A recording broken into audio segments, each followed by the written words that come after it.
भारत विश्व गुरु बने या ना बने, लेकिन भिखमंगों का देश जरूर बन जाएगा। अगर ऐसे हालात रहे तो वो दिन दूर नहीं जब देश की बहुसंख्यक आबादी भीख मांगने को मोहताज हो जाएगी। ऐसा क्यों कह रहा हूं? क्योंकि आज भी ज्यादातर आबादी बढ़ती महंगाई के आगे बेबस है। पेट्रोल 110 रुपए के पार चला गया, डीजल 100 रुपए के पार बिक रहा है और सरकार देश में महंगाई की मार से मस्त देश के नागरिकों का तमाशा देख रही है। अब खुद से पूछिए कि भारत को विश्व गुरु बनाना है या नहीं? धर्म के अखाड़े पर छिड़ी नूरा कुश्ती का तमाशा देखना है या नहीं? तो देखिए, अब जब भारत विश्व गुरु बन रहा है तो उसकी कोचिंग भी दुनिया को देगा। मतलब बताएगा कि कैसे एक अच्छे सामाजिक ताने बाने के बीच जहर घोला जाता है, कैसे सामाजिक ताने बाने के बीच कट्टरता पैदा की जाती है, कैसे वोट के लिए जातियों में बटे समाज को हिंदू मॉब बनाया जाता है, कैसे जातियों में बटे समाज को हिंदू और मुसलमान में कन्वर्ट किया जाता है, कैसे बेरोजगारी से लाचार फांसी पर झूलते बेरोजगारों के झुंड के सवालों से कतराया जाता है, कैसे किसानों के लिए किए गए 6 साल में डबल इनकम के वादों को टाला जाता है, कैसे कर्जदार किसानों की आत्महत्या पर मौन साधा जाता है, कैसे किसानों की आत्महत्या से जुड़े आंकड़ों को सरकारी कागजों से हटाया जाता है, कैसे बेलगाम होती महंगाई पर चुप्पी साधे रखी जा सकती है, कैसे किसी पर हो रहे अत्याचार से मुंह फेरा जाता है, कैसे किसी धर्म विशेष के खिलाफ एक्शन का बुलडोजर चलाया जाता है, कैसे सरकारी संस्थानों के लोकतांत्रिक आजादी को कंट्रोल किया जाता है, कैसे बोलती आवाजों का गला घोटा जाता है, कैसे शिक्षा के मंदिरों का राजनीतिकरण किया जाता है, कैसे बेरोजगारों की भीड़ को उनके सवालों को हिंदू और मुसलमान के चक्रव्यूह में फंसाया जाता है, कैसे किसी दूसरे धर्म को संगठित होकर आतंकित किया जाता है, कैसे किसी देश में किसी को अल्पसंख्यक होने का एहसास दिलाया जाता है, कैसे विरोध में उठती आवाजों को सरकारी तंत्र के दुरुपयोग से कुचला जा सकता है।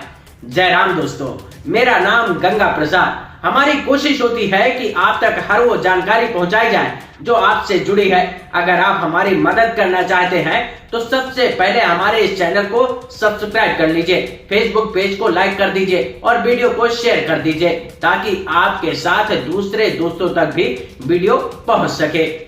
यही सिखाएगा ना विश्व गुरु भारत, क्योंकि 5 ट्रिलियन का सपना दिखाने वालों के हलक में जैसे सूखा पड़ गया है। अब वो 5 ट्रिलियन की इकोनॉमी बनाने की बात करना जैसे भूल से गए हैं, क्योंकि देश की इकोनॉमी से 6 गुना बड़ी इकोनॉमी चीन की है।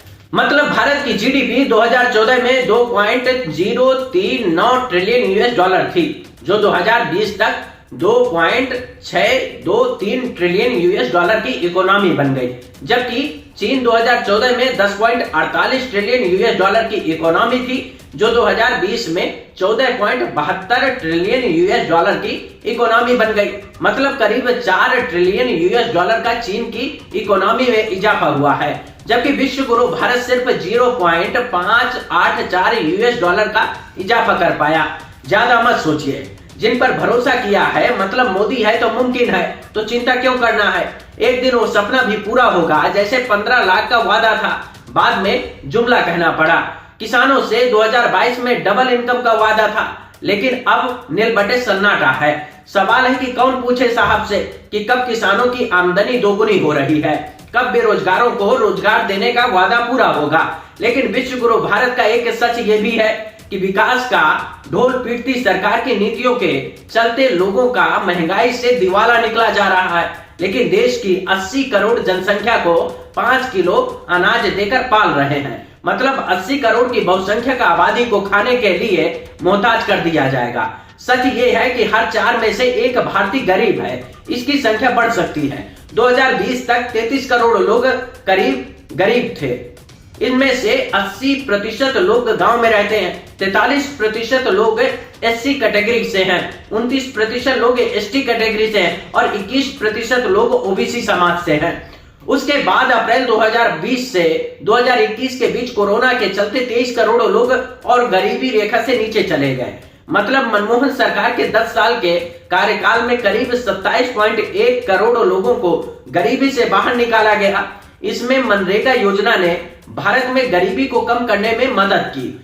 जिस गरीबी की बात की जा रही है, दरअसल उसको इस तरह से दुनिया देखती है, मतलब जिनके पास रोजमर्रा की जिंदगी के लिए जरूरी चीजों की कमी है, जैसे खाना, पानी और आम चिकित्सा से जुड़ी सुविधाएं जिन तक न पहुंच पा रही हों। ये थ्योरी कोलंबिया यूनिवर्सिटी के अर्थ इंस्टीट्यूट के डायरेक्टर जेफरी सेश बताते हैं, जबकि वर्ल्ड इकोनॉमिक फोरम यानी कि WEF गुणवत्तापूर्ण शिक्षा की उपलब्धता, टेक्नोलॉजी तक पहुंच, काम के अवसर, सैलरी और काम का ढंग, सामाजिक सुरक्षा आदि की गरीबी मापने के मानक तय करता है। वहीं भारत में ये पैमाना तेंदुलकर समिति के मुताबिक शहरों में रहने वाला परिवार अगर महीने में 859 रुपए 60 पैसे और ग्रामीण क्षेत्रों में रहने वाले 672 रुपए 80 पैसे खर्च करते हैं तो गरीब हैं। ये समिति भारत सरकार ने 2010 में विश्व बैंक को भारत में गरीबी को बताने के लिए बनाई थी, और आज हालात ऐसे हैं कि अगर 1 किलो नींबू खरीदना हो तो उसके लिए 300 रुपए देने पड़ जाएंगे। वैसे सरकारी लूट तंत्र का आलम यह है कि भारत के लोग दुनिया में सबसे महंगा LPG सिलेंडर खरीद रहे हैं।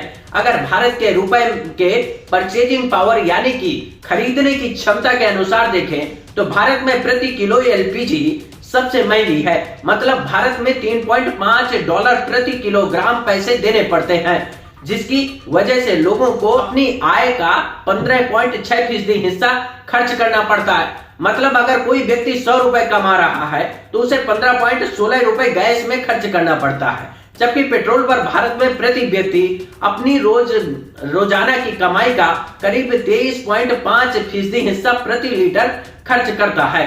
डीजल पर रोजाना आम लोग जो अपनी इनकम का 20.9% हिस्सा खर्च कर देते हैं, जबकि विकसित देशों में प्रति व्यक्ति की रोजाना आय के मुकाबले लोगों को पेट्रोल, डीजल और रसोई गैस पर बहुत मामूली खर्च करना पड़ता है।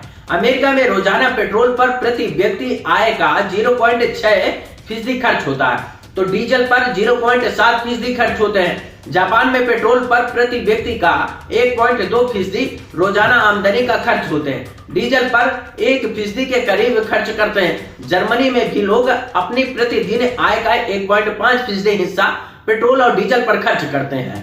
तो मानकर चलिए अगर ऐसे हालात रहे तो एक दिन जरूर भारत भिखमंगों का विश्व गुरु बनेगा, मतलब हाथ में कटोरा होगा और भीख देने वाला कोई नहीं होगा। मतलब जिन लोगों के पास पैसे नहीं होंगे, खाने के लिए मोहताज होंगे, तो वो कैसे दान करेंगे। इस वीडियो में इतना ही।